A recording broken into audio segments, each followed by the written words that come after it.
And it says we're going. All right, great. So welcome again. Thank you all for coming today to hear this presentation on helping pregnant women who are struggling with addiction. Again, my name is Christy Jordan, and I'm with Signal Behavioral Health Network.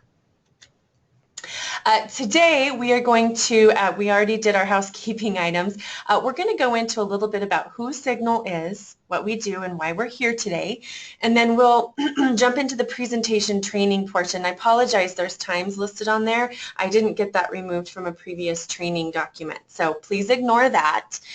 We're going to cover Addiction 101, getting to the referral, women-specific treatment services, types of treatment service options, treatment funding options, and your local contacts for addiction treatment services. We'll also give you some behavioral health resources as well, some links for research and things like that. And then again, the Q&A at the end. So, Signal. Who is Signal? Our mission is to transform lives and communities by delivering high quality and innovative services to behavioral health providers. You'll notice I say to behavioral health providers. We are not direct services. We don't provide services directly to clients, but we have a network of substance use treatment providers who do. We contract with the Colorado Office of Behavioral Health. You will hear me later refer to them as OBH. They are a main contractor. We contract also with counties, 35 counties across the state, and judicial districts. And then we subcontract with 18 behavioral health providers who deliver the treatment services. This visual right here actually goes into the four sort of departments or buckets of services that Signal provides. And marketing outreach, that's me. Quality management, that's to make sure that our providers are providing high quality treatment for patients. Finance and billing, we process all of the funds that come through these contractors and give them out to our providers. And then IT, information services. We have a client database where we collect information from our providers on the clients they see. We generate reports and send them up to our contractors here. So essentially we try and take the administrative load off of our providers. Here's our regions. Just wanted to show you this really quick. Pretty much everything except for the mountains is what we cover. So the folks that are on the phone today, I bet you represent either this pinkish salmon color down here, the blue area up here, or the green area in through here. This is our catchment area. This is where our providers are housed. Not in every single county, but they will represent each of those counties. So that's just the catchment area that we have. So why are we here today? We, as part of our contract with OBH, we are required to perform outreach to specific populations. This particular project is for pregnant women. And so each year we have to create a plan on how we're going to meet the goals that the state would like for us to achieve. And for last year and this year, my plan included outreach to pregnancy resource centers, you folks. It became very clear to us that you see a lot of women who may be struggling with addictions or mental health. And it also became clear to us that you might not have all the information or resources that you need to help these women. As a matter of fact, I've told many of you this, but my sister-in-law, her name is Tammy Jacovetta, she used to be the executive director for the Brighton and Fort Lupton offices for Life Choices, and her and I were literally talking over a family dinner one night and got on this topic, and I said, you know, I can help with that. I can help give you resources and information and how to help these women. So that sort of sparked the idea, and we were blessed to get some funding from the state to do this outreach. So today I'm going to walk you through all of the aforementioned agenda items. So let's get started. Addiction 101. We're going to cover what is addiction, what are the myths, how does it affect women and the unborn child, What initiates addiction? How do people get started? What are some characteristics or patterns that you see for women who use substance abuse, who have substance abuse issues? And then barriers to seeking addiction treatment. I just want to note really quick that the providers in our network, they see all populations. They see men, they see women, they see adolescents. They run the gamut of people that they see or treat. But today we're talking specifically about pregnant women because that is what this outreach project entails. And I know who you see. So just so we're clear, if you have anyone that you know, any friends or family or anyone that you would want to recommend for treatment, they can also come through our network. Okay, so what is addiction? This is very, very important to remember. If you remember nothing else about addiction, this is it. It is a chronic, often relapsing brain disease. Chronic, relapsing brain disease. It causes brain changes in our system, and it challenges our self-control. And it really truly takes over our brain. A lot of people argue that it's a brain disease and say things like, well, that person chose to take that drink, or that person chose to take that drug. And while that initial decision was a decision, brain changes do occur over time, and eventually that decision is taken from us, because it truly does tap into the brain and all the neurochemicals there in our communication system, and it disrupts our normal activity. We become dependent. And it's chronic because you never hear of an addicted person who can quit for 20 years and then start drinking again or start using drugs again. That just doesn't happen. When they stop, they have to stop for life. They have a chronic disorder for their life. That's why they call it lifelong recovery. And people do often relapse, but that's not a sign of failure. It is simply a sign of being human, quite frankly, that sometimes there are things that are out of our control. So some myths about addiction. And again, I just want to make sure that if you guys have questions, please post them here. I just don't want you to wait. Okay, so myths about addictions. This is a slide that I like to show because I think as a society, whether or not we want to, we fall into this category from time to time where we make we have preconceived notions about what addiction looks like. I hear a lot of people say that only homeless people are addicted to drugs. Well, to that I would say there are 21 million people in the United States that battle with addiction, and we don't have 21 million homeless population. They are you, they are me, they are my family, they're your family and friends. It's everywhere. If I was sitting in a room with all of you right now, I would ask you all to raise your hand if you or someone you know is battling or has ever battled addiction.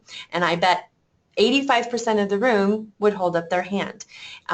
It's around and it's out there far greater than when we think. Some of the more popular things is that, like I said earlier, if you relapse, you failed. Well, I realize this isn't an apples to apples comparison, but think of diabetes. That is also a chronic relapsing disease, because if you think about someone with diabetes, if they are low on insulin and they go into shock, does that make them failed in their treatment? No, it's something in their body that they're trying to control and to regulate. So I try to compare that at least on the basic level so that people can understand that this takes work. They're not bad people. They don't deserve to be punished unless, of course, we're talking about violating crimes and things like that. And the big one here too is once a drug user goes through detox, they aren't addicted anymore. That is absolutely not true.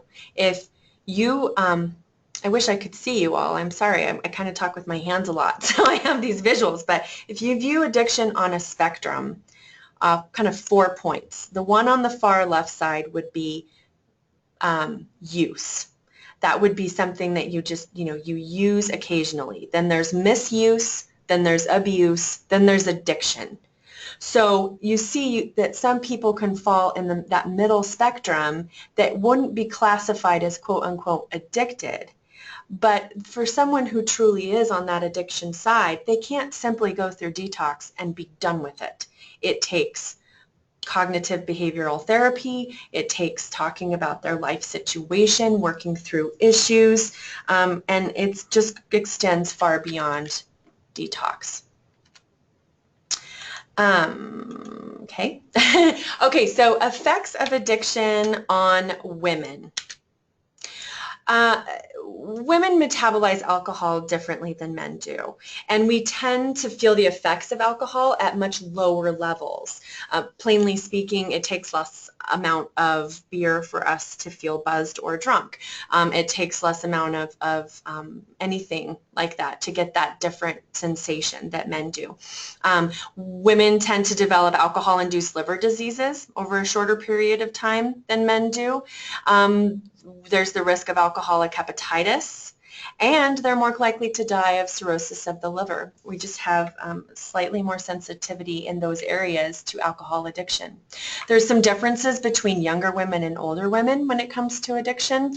Younger women tend to get hooked faster, but you know, when you start talking about the older women, you start talking about circulatory disorders, osteoporosis, physical disabilities that really get hindered through addiction, and it just seems to speed up a lot of that process.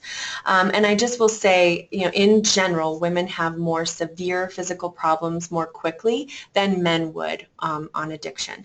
So, or when they're addicted. So when when we're working with women, you know, it's important to keep these things in mind, because when you're thinking of addiction in general, you sort of amplify it a little bit when it comes to women just because of our genetic makeup.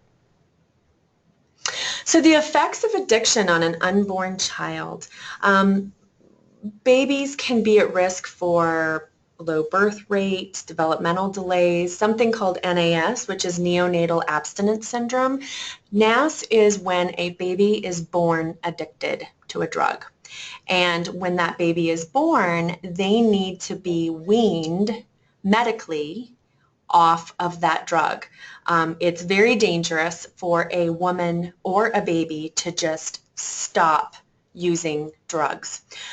So when a woman goes into treatment, the treatment provider will wean her off. They'll use a different medication, you know, like methadone, naloxone, Suboxone, things like that that are you know, more of the safe, medically proved assisted therapies, but they wean them off because it's very dangerous to just quit cold turkey. And the same goes for a baby. They're born with that dependence, and they need to be weaned off very, very slowly. Which is why, I will add, going back to that, which is why women who tend to have babies by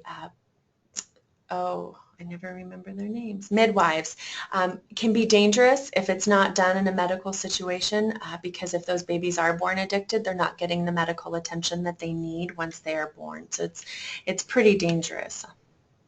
So initiation of addiction, there's lots and lots of reasons why people in general become addicted to drugs or alcohol. And for women, some of the things that we found is that, you know, these things here tend to play a part in that initiation. You know, there's relationships, whether there's a lack thereof or bad relationships, stress. They have a poor image of themselves. Maybe someone they know is using alcohol or other drugs, and so it's available. They want to feel like they fit in, and so they begin using. Eating disorders, other mood disorders. You know, there's several folks who battle with addiction or, depression or anxiety, and they'll turn to alcohol or other drugs as a way to balance themselves out a little bit. So those are some of the reasons why folks tend to get started.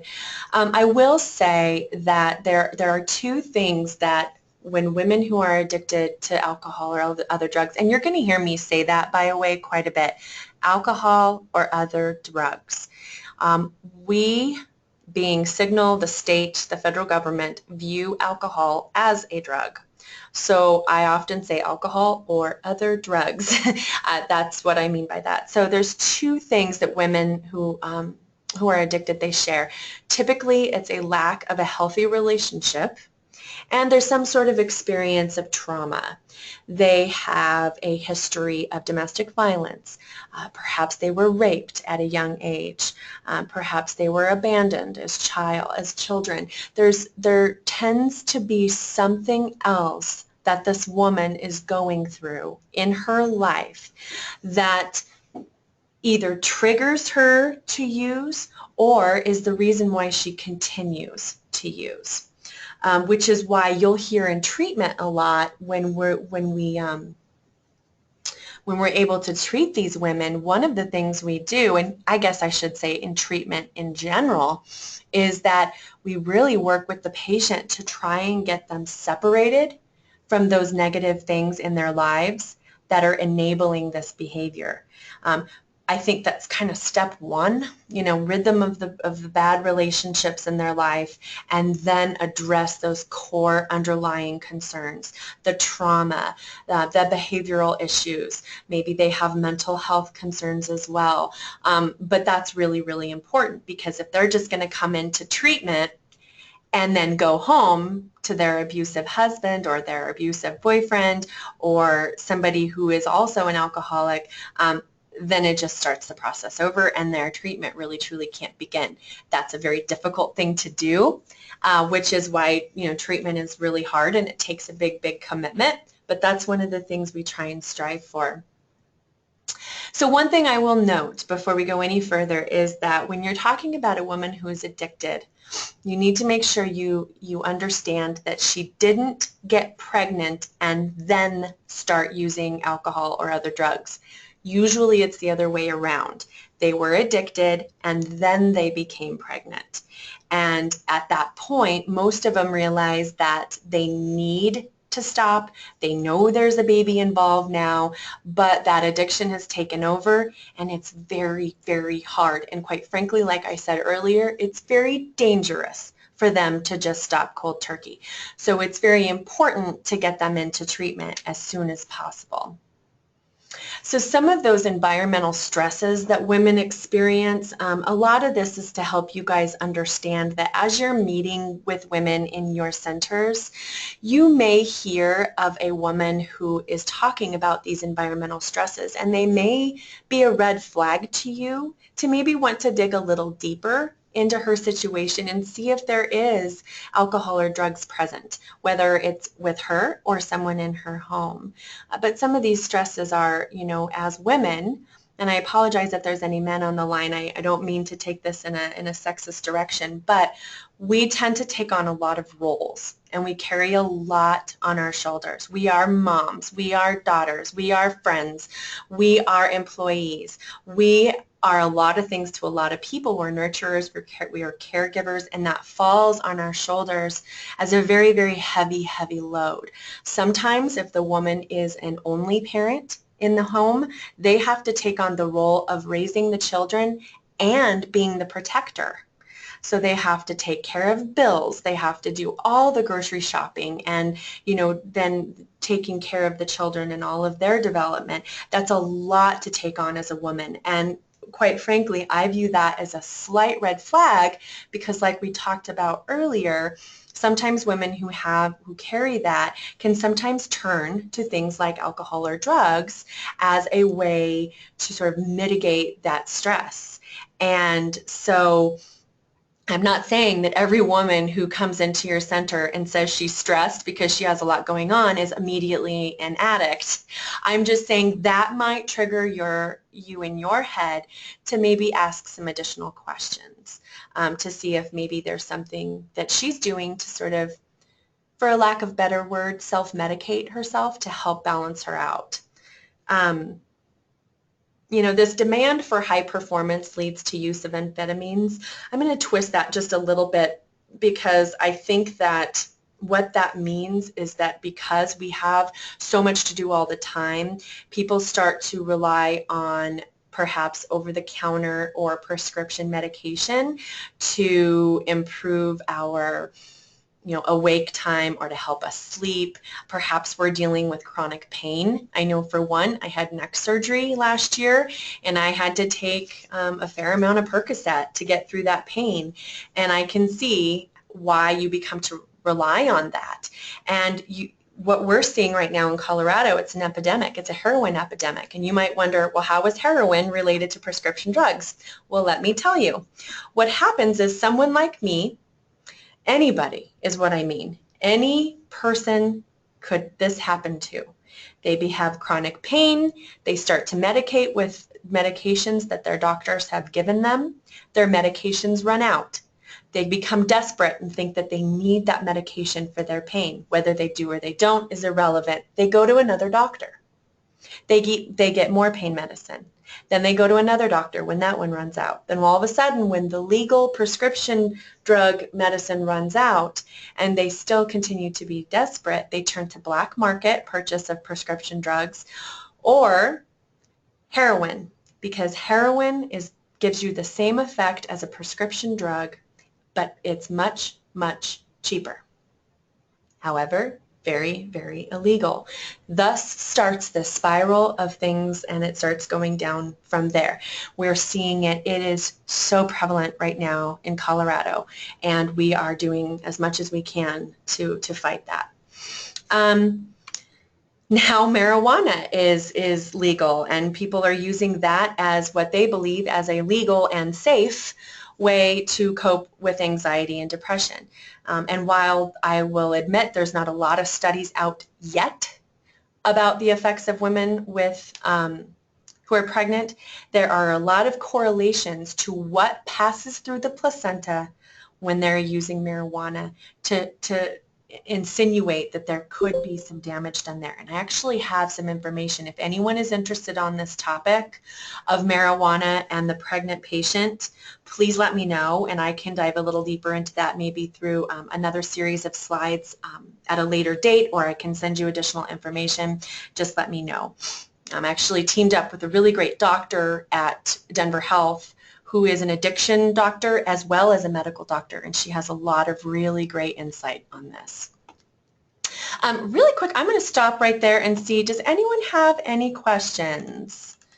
Okay, Paulina, you would like some information on that? Absolutely. Maybe what I'll do is I'll just send that out to everyone. I'm going to make a note of that just so I make sure I give that to everyone.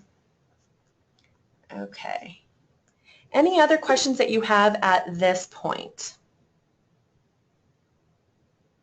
Okay.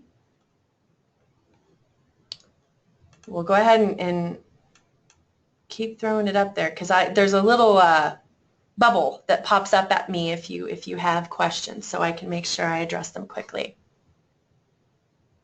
Okay, I will. I will definitely add you to the list. Yes, absolutely. Okay, so moving right along. Some other characteristics of women, we talked a little bit about, the financial burden that maybe women carry, but some of the things that are very, very stressful just by nature of what they are that women deal with, or just the household deals with, is child welfare. TANF is temporary assistance for needy families, and or the criminal justice system. So if any of these things are present in a woman's life or in the home, those just add to the stress because dealing with those systems takes a lot of work, and it is very, very stressful. Again, these are just characteristics that may draw a little red flag in the back of your mind. Should you ever talk to somebody who expresses these kinds of things, you might want to dig a little deeper to find out if maybe they're, maybe turning to drugs or alcohol to cope. Okay, so barriers to seeking treatment.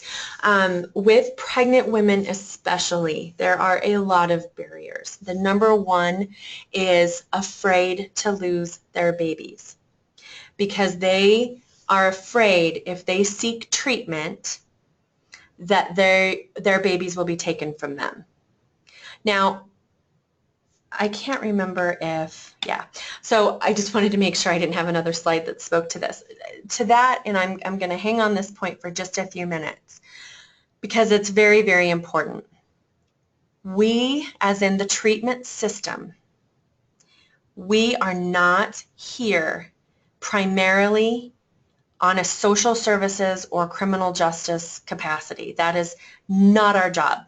Our job is to take in patients who need and want to get healthy.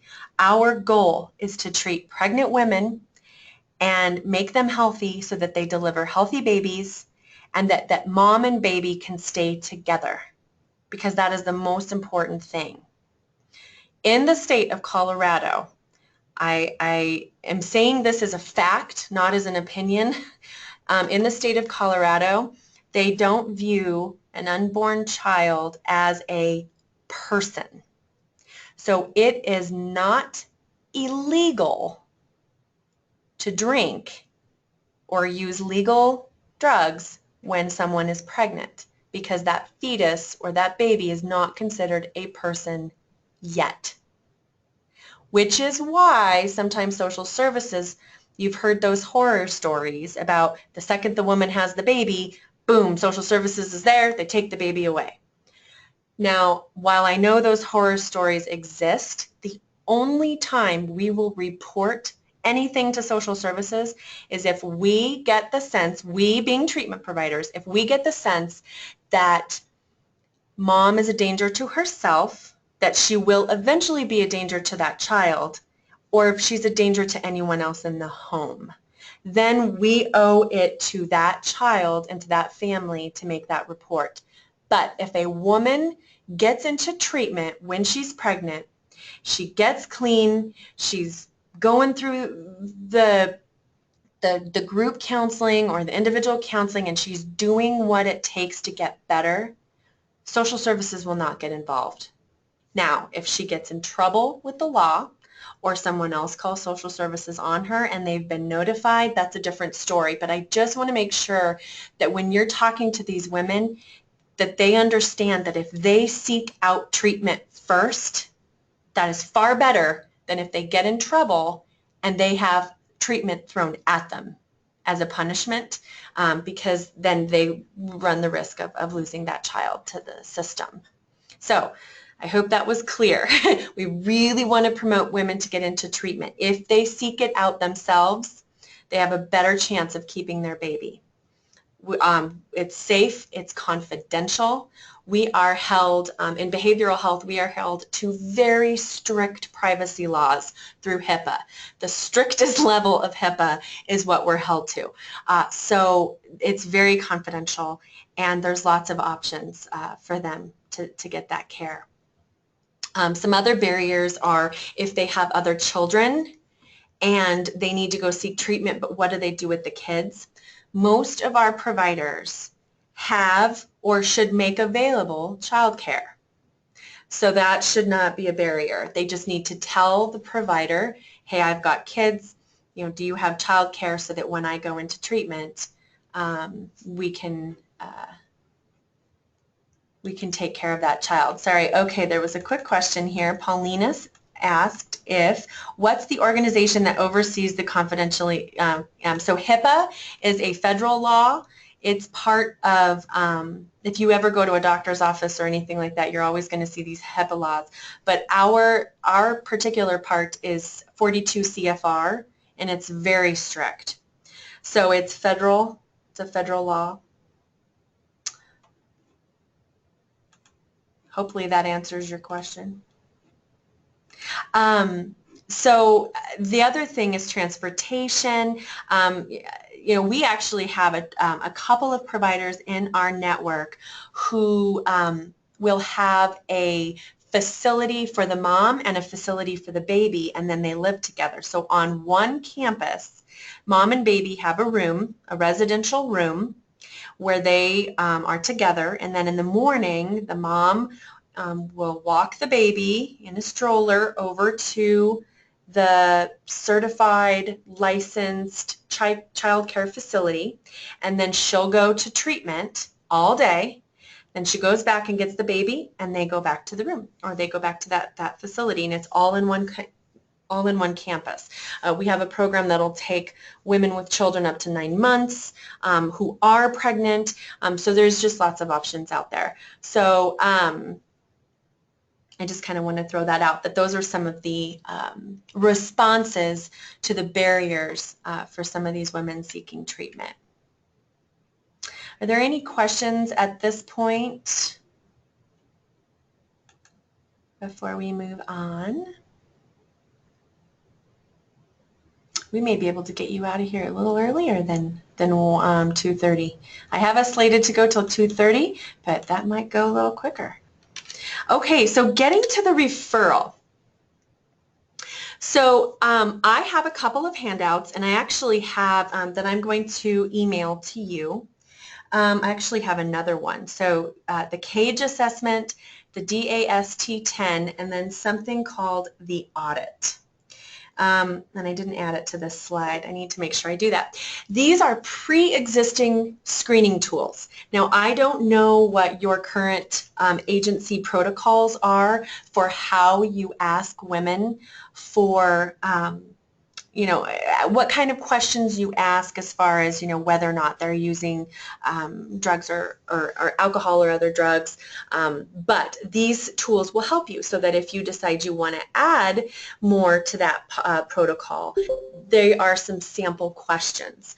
The CAGE assessment is very, very simple. You can see it's got the C, the A, the G, and the E. And these are 4 questions that get you to start the conversation. Have you ever felt you should cut down on your use?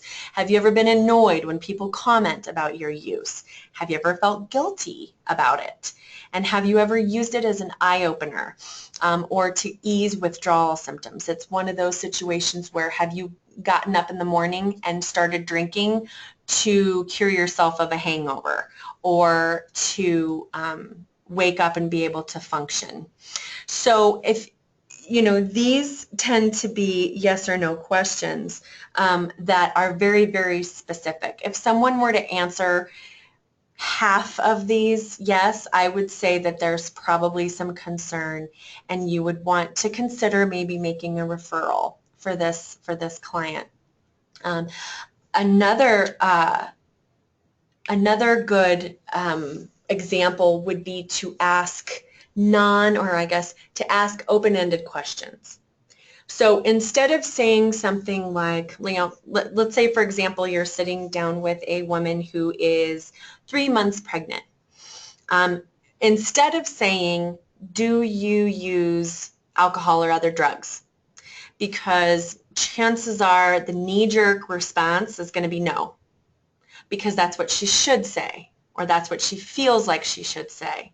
So you sort of get around the answer by saying, when was the last time you used alcohol or other drugs? If she said last week and she's 3 months pregnant, you do the math. Maybe you want to ask her a few more questions about it.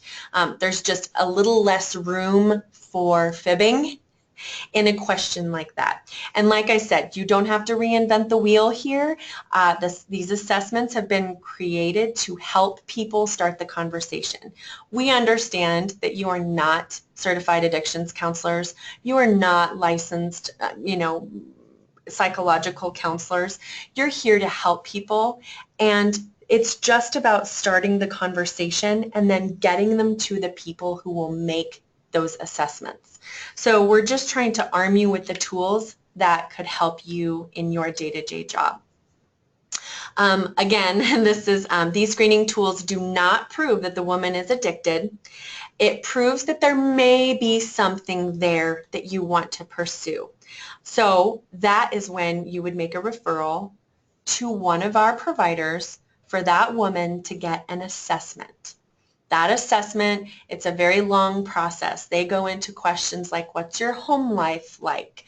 What were things like growing up? How much do you use? When did you start using? They go through a very long assessment process because they want to make sure that they're going to make a referral or a recommendation to the appropriate level of care that that woman needs. So I knew I had this slide. I jumped ahead of myself.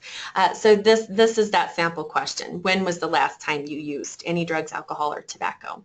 One of our providers up north has a really great maternal mental health program, because if anyone you talk to indicates that they do have concerns or questions or anything about alcohol or other drugs, and you want to be able to give them resources, you can talk to them that our providers have lots of different programs. They help the mother with a baby plan. Sometimes they'll get set up with a doula.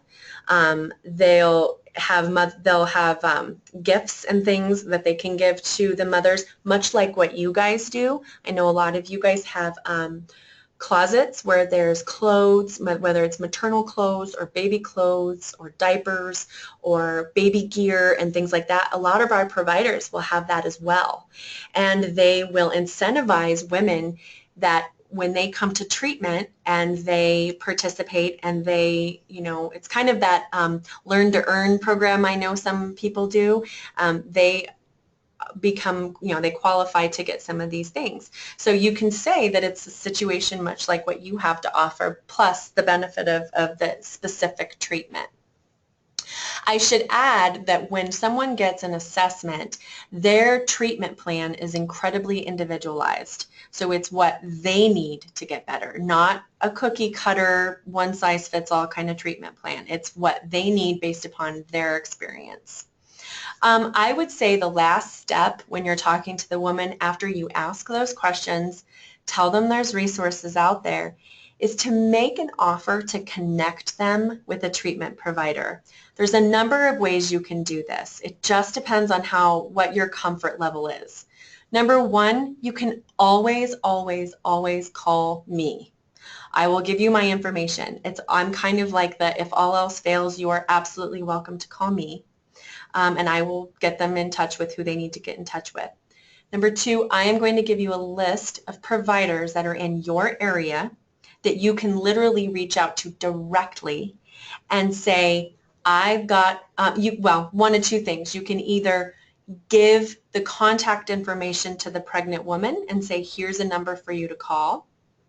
Or what I prefer, and I realize it's harder, but if you feel comfortable asking the woman if she would be comfortable giving you her contact information to pass on to me or to pass on to the treatment provider. Because then that way you can make the call to the treatment provider and say, hello, Arapahoe House. I have a woman who I just met with, and she's comfortable with me giving you her information. She has some questions about alcohol and other drug treatment. Will you please reach out to her? The chances of her making the call is less than us getting her information and calling her. The most important thing is that she gets help. So as long as she feels comfortable giving you that information, that's kind of the preferred way. But again, it's your comfort zone. I don't want you to push anything on them, especially if you feel like she's vulnerable to being triggered and get upset. Definitely don't do that. It's important when you're talking to these women that they understand there's no criticism or judgment. Everybody's life situation brings us to different points. We're not perfect. We're human. We can relate at some level. To be sensitive, because a lot of times there is that trauma at play. They've experienced something in their life, and so that is the issue, not necessarily the addiction. The addiction can just be a byproduct.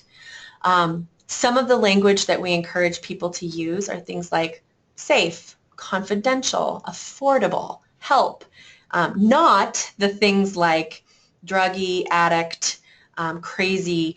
I know that this a lot goes without saying, but that's what we call trigger language. And sometimes when there's labels put on people, it makes them go internal, and then they don't feel as comfortable with sharing.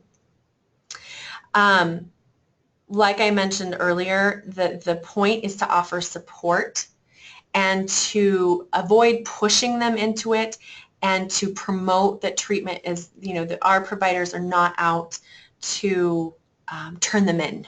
So seeking treatment is going to be far better than treatment seeking you. How's that? So I'm going to stop again for questions. The next two sections have to do with once you've made a referral to someone to get treatment, I would really like for you to get an idea of what that woman goes through, what our treatment services are like, how she'll get help. Yes, Joanne, we are also going to talk about the funding piece.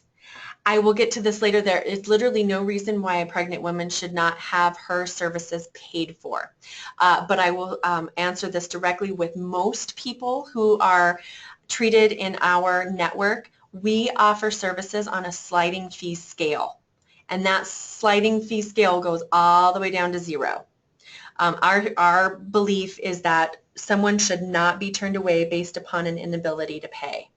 We are state-funded, state-licensed facilities, so we're not the Betty Ford clinics that require $20,000 to walk in the door. That's not us at all. The handouts, yes, I have those handouts, and I'm going to email that to you along with that marijuana information. I would put them up on our website, but I'm not happy with our website right now. We're redoing it, so I would much rather just email it to you directly. I have all of your email addresses captured through Eventbrite, so I will go ahead and send that out. Any other questions? Hopefully I didn't miss any. You are absolutely welcome, Miss Joanne. Okay, so let's move on to women-specific treatment services.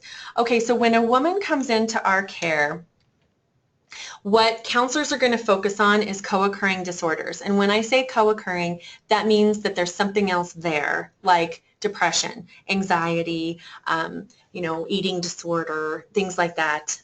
They address both, because it's not one or the other. They work together. They focus on safety. And the most important thing is they treat the family as a whole. So they encourage the family to come in for certain sessions. They include them in the decision-making process for the treatment plan. They really focus on those home relationships, friend relationships, overcoming barriers to being successful in treatment. And like I said, providers will more often than not offer childcare. And if they don't have it, they'll give a resource of a place that will, so that the woman will not have to worry about other children while she's getting treatment. We try to remove as many barriers as possible. So we have, like I mentioned, we'll treat the full gamut of populations. But when we are talking about women-specific services, it's a woman-only environment. And the reason is because it's tailored specifically to women's needs. Just like we talked about earlier about how there's different effects on a woman's body when they are addicted to drugs, and how they initiate the use, their characteristics, that carries over into the treatment. So the treatment is all about a very comforting, welcoming, safe place, supportive place. They'll do a lot of role playing to assimilate a positive relationship. They really try and normalize things in their life and give them access to positive role models. A lot of our treatment will be run or co-ran by peer specialists, and peer specialists are folks who went through addiction treatment, who are currently in recovery, and who are giving back to the people that they want to help, who they know. Oh my gosh, there's so many studies that show peer specialists are so effective because they can look in that person's eyes and say, I've been there. I've walked in your shoes. Let's get through this together. Just so you know, from Signal's standpoint, one of our departments, the quality management department, we really work with our providers on the quality of care that is provided. And some of the things that we make sure happens is that a pregnant woman is admitted, or I guess I should say is provided a service, some type of service within 48 hours. Pregnant women are considered a priority population. There's two big priority populations in the eyes of the state of Colorado. One is pregnant women who are struggling with addiction, and one is injecting drug users, so the IV intravenous drug use. If one of those two populations were to call or to walk through the door of any one of our providers, they are given priority treatment and they must be seen within 48 hours. If they literally cannot be seen within 48 hours, they must be provided interim services. And there's lots of different things. I have actually a bunch of notes here on what interim services means. It could be information on HIV and tuberculosis, like just getting some sort of resource. And needle sharing. Now this is for all priority populations, okay? This is for IDUs and for pregnant women. Information on transmission of STD, prevention on to make sure that HIV transmission does not occur, a referral to HIV or TB services, education or resources of alcohol and other drugs on fetus, like say they get referred to an AA class that may not be within their treatment provider, but again, it's an interim service. That woman has to be connected to care immediately, or some sort of referral to prenatal care, just to make sure that, again, she's somehow touched by the treatment. So some things to look for in good treatment. You know, as someone who's referring a woman, you care about what happens to them once they leave your office. You want to make sure they're taken care of. And these are all the aspects of a good treatment provider. They'll provide transportation or childcare. They'll engage that whole family. They'll be able to provide that woman with extra services, like referring them to a specific mental health clinic or to a primary care physician to make sure that she's okay in getting in to get all of her ultrasounds and you know, tests done when she's pregnant and things like that. So that's, you know, it's not just treating the addiction, it's helping that woman transition out back into the community as a healthy person. So it's all of that. Now within our system, we've got a couple different types of treatment. There's group treatment and there's individual sessions. Again, when it's women's, it's a women's only group, and it emphasizes on that self-worth, really making sure that feelings are validated, that everyone's heard. You know, there's a lot of emotions, particularly when they're pregnant, and it's making sure that those sensitivities are being taken into consideration. Some other things is that they'll get tips. I mean, sometimes we'll see women who truly don't have a very good grasp on the very basic things in life, and they need to be taught how to go shopping for food. They'll be taught how to hold a baby, how to change a diaper, things like that they'll learn before the baby comes to enhance that experience when he or she does. We have, I don't want to get into the nuts and bolts of exactly the type of treatment because I don't think this is incredibly important for you to remember.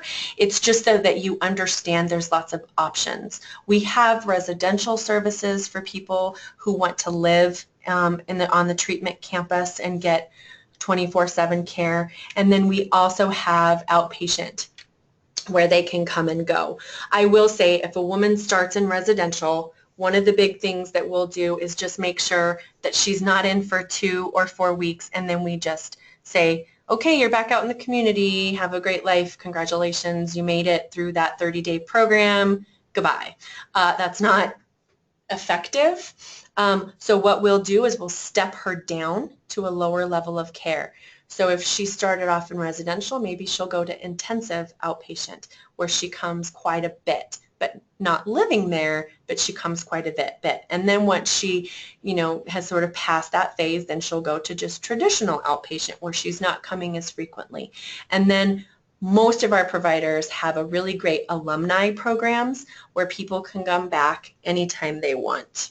Because I believe, this is my soapbox moment, I admit I'm going to jump on my soapbox here, but I believe that if addiction is considered a lifelong disease, then these patients need to be connected to lifelong services to help them stay in recovery. Unfortunately, the way some funding streams work is it's time limited. Residential services, very expensive, right? Because they have to pay for the treatment, but they have to pay for room and board and all of that. And the state and the federal government only have so much money. It's a severely underfunded system. And so at some point we have to say, okay, now they need to sort of graduate to the next level of care, which is why recovery-based services are becoming more and more popular. You may hear of a group called Advocates for Recovery. They are a membership organization that really tries to work hard with the communities and keep people connected to some sort of service to keep them healthy in their recovery. You'll see a lot of apps, like phone apps, Android, Apple, that keeps people, there's two of them. One of them is called HS, and I'll type them in here in case you are interested at all. One of them is called HS, and the other one is called My Strength. And these are actually phone apps where people can go in and they can plug in goals, they can get connected to other people who are in recovery, so it's kind of a social network to keep each other in check. Sometimes they'll even have GPS mapping, so you can put a specific neighborhood or say a bar as a trigger point. And if you are literally driving near that neighborhood, it'll buzz at you and say, you're going near a trigger neighborhood, please take an alternate route. So it keeps you in check. It's really, really cool stuff. So we like keeping an eye out on those kind of things. Any questions at this point? The treatment funding is my last piece before I open it up to general question and answer. But is there anything at this point you want me to address before we move forward to the last component? Okay. If there is, please just keep typing. Okay, so treatment funding options. Like I mentioned earlier, there's the app info. Oh, I just typed it. Did you see it? Let me type it again. I just typed it in the chat box. So it's HS and My Strength. Can you see that in the chat box? Those are the two apps. HS is actually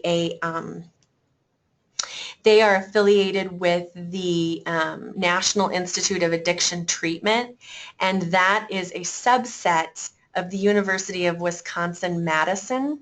So that takes it from a very educational, academic standpoint. They have some good grant funding behind it.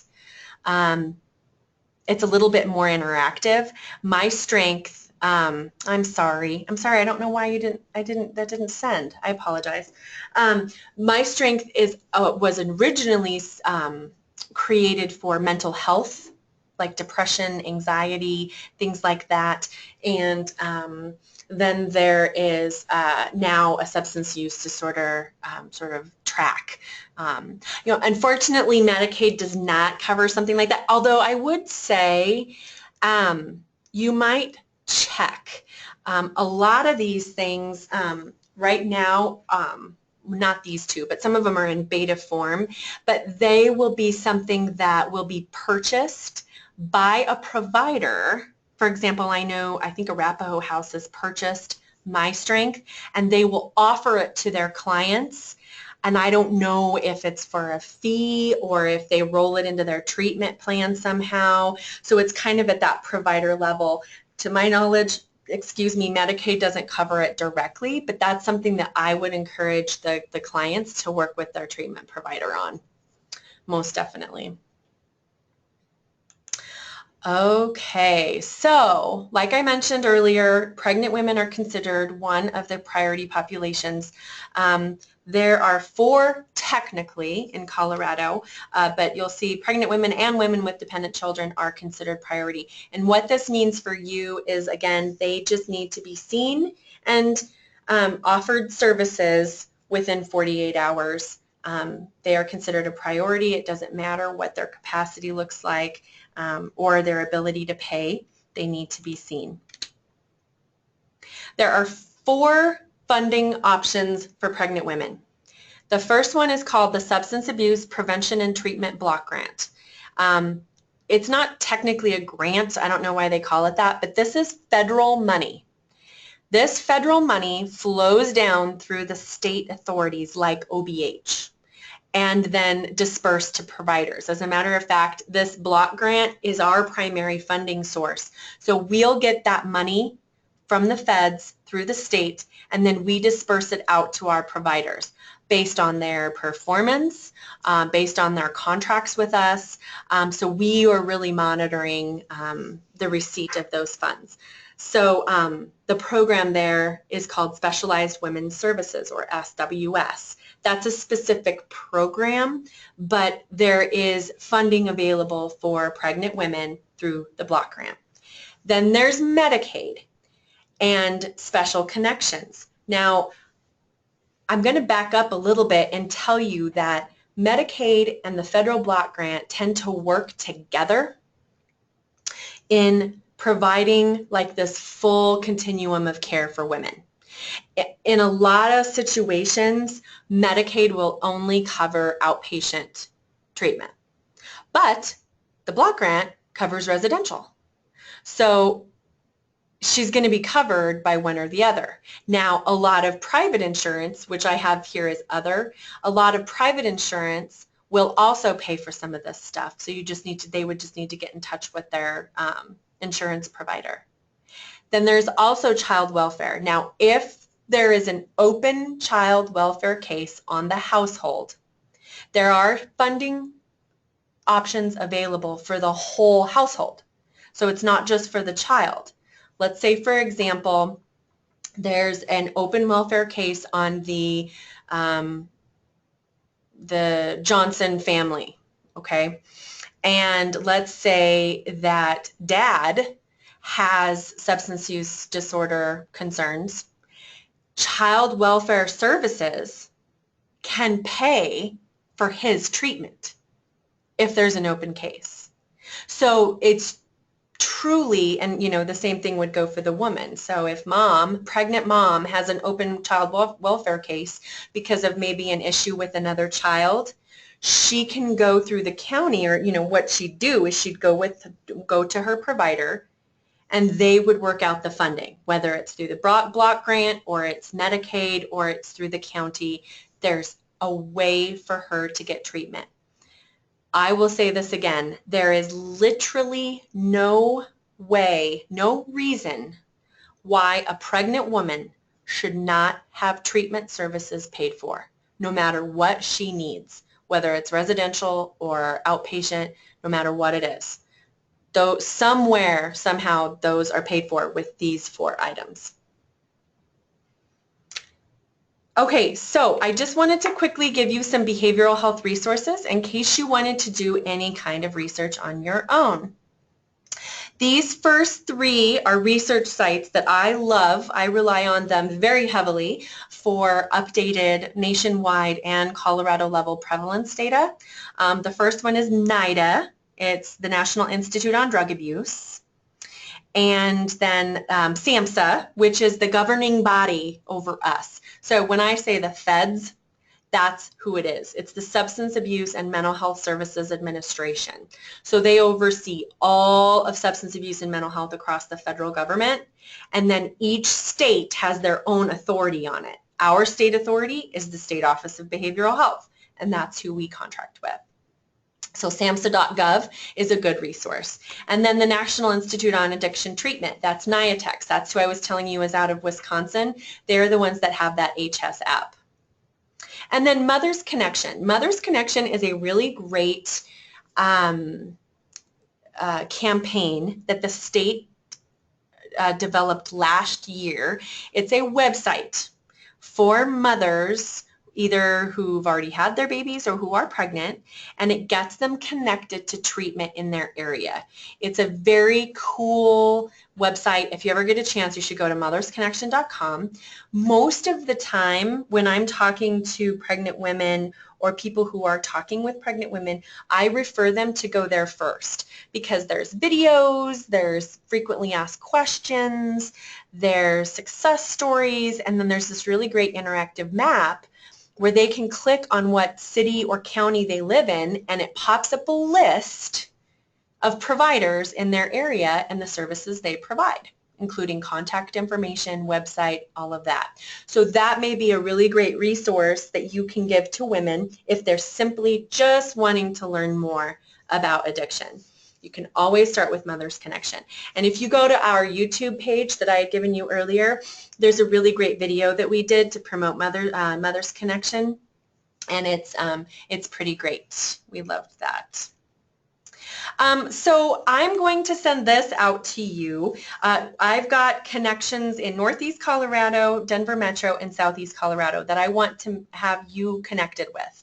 So for all my folks who live, who are on the phone or on the webinar, who live and work up in Northeast Colorado, these are your 3 providers in the Signal network that would be a local contact for you should you need any type of alcohol or other drug or mental health treatment services. There's Centennial Mental Health Center, and these are the cities that they provide services, or that's kind of their coverage area.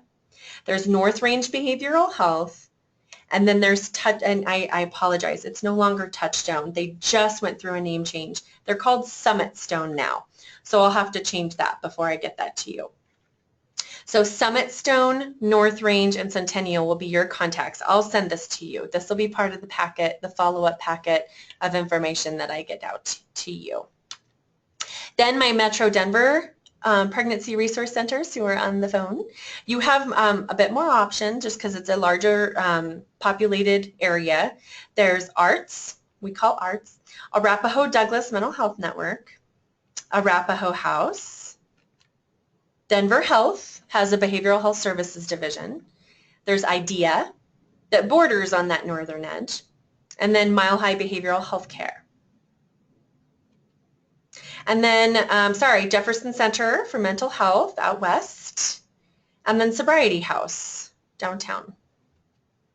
For my southeastern folks, there are 4 providers for you. There's Crossroads, Southeast Health Group, Rosada, and San Luis Valley Behavioral Health Group. So just so you know, there's local resources that you don't, you're always welcome to call me, always. But if you want a local contact and get someone directly referred into treatment, that's who you would call. There is my contact information, and I know you've received about 1,000 emails from me, so you've already got a lot of my information, but I just wanted you to have it again. And I'm going to open it up to questions and answers. We have about, I guess, 15 or 20 more minutes if anyone has any questions. Like I said, I will send out information on marijuana and the pregnant patient. I'll send out the handouts for the screening tools, and then I will send out the local contact information so that you'll have local behavioral health contacts. If anyone is interested, I have lots of copies of the Mother's Connection videos. As a matter of fact, while I have you on the phone, I'm going to do this. Can you all see me? Hi! I was going to show you some really great resources that we've got. If you are interested, we have posters like this. This one says, "You never know your strength until being strong is your only choice." And then it has the Mother's Connection link down here. We've got lots and lots of posters like this. We have rack cards, which you guys might like. I'll grab an example of these as well. On these rack cards, which are really, really wonderful. I don't know if you can see that. Whoop, there we go. There's information on what Mother's Connection is, and then there's some helpful questions and answers on the back, and it's just a really nice, easy guide. If anyone is interested in any of those documents, I can run them out to you, literally bring them to you so that you can post them up in your locations. That's entirely up to you. I just wanted to make sure you're armed with information and stuff to hand out. So maybe what I'll do is if anyone has access to a microphone, you are welcome to ask questions out loud or type them. It might be interesting now that I'm going to have Q&A if people want to ask questions. I don't have anything. I haven't listened enough of it to try to ask a question, but interesting. You can't like save this and listen. I think they're going to put it on YouTube. Are you, I'm sorry, is someone talking to ask a question? I want to make sure I'm hearing. I turned it down. Okay, we are interested in any documents. Thank you. Of course. She's going to send them. Okay. Hopefully they'll make a lot of them. So I will hang on the line for the next maybe 5 or 10 minutes in case anyone wants to hang around and ask any additional questions or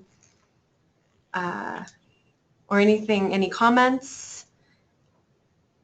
Otherwise, we can wrap up. Thank you so much for presenting today. Did I cover everything you needed?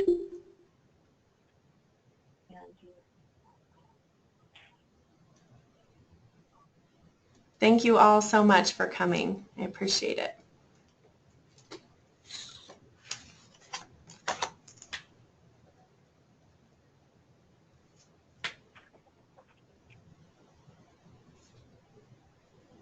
And I want people to write down the phone numbers, and I know, not that I'm always doing it, but just like it doesn't happen.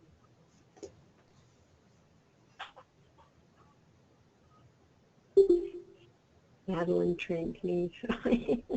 Well, this is kind of a new thing, I think, because of the texting. Yeah. People think that we don't need it anymore, but then if they don't come, we need to call. Yeah. So you can't hear what they're saying. Okay, so now they're both in that. I'm kind of trying